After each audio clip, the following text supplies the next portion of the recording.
A lot of you wanted me to do this challenge.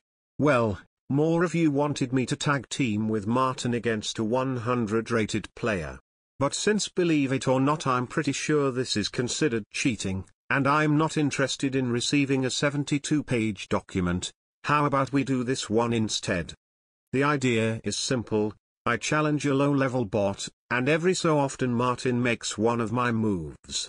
So since the low-level bot is not specified, I chose Nelson.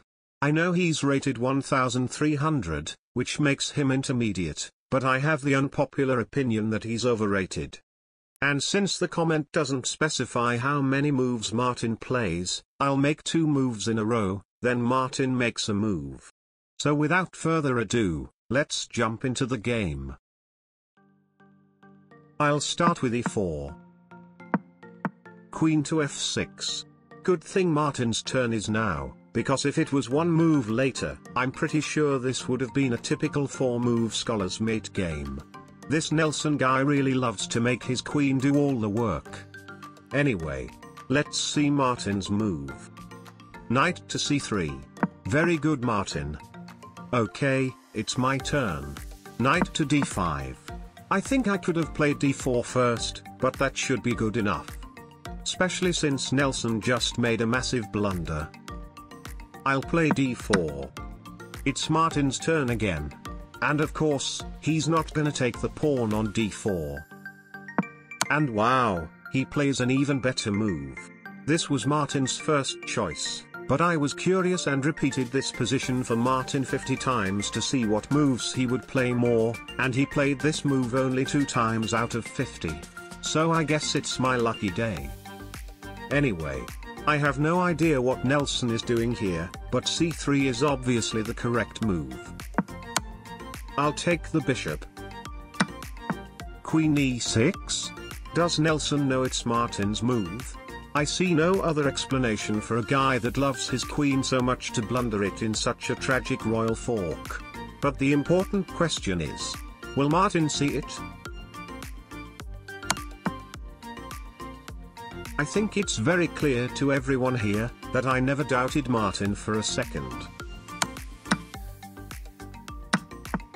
Back to Martin. I think he has broken his personal record of longest streak of best moves. But surely he can't play 4 best moves in a row. Right? And he immediately plays the best move. Dude.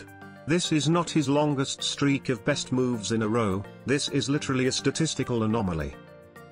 Man, I don't envy Komodo right now. She got the scuffed Martin version in the last video apparently. Queen to b3.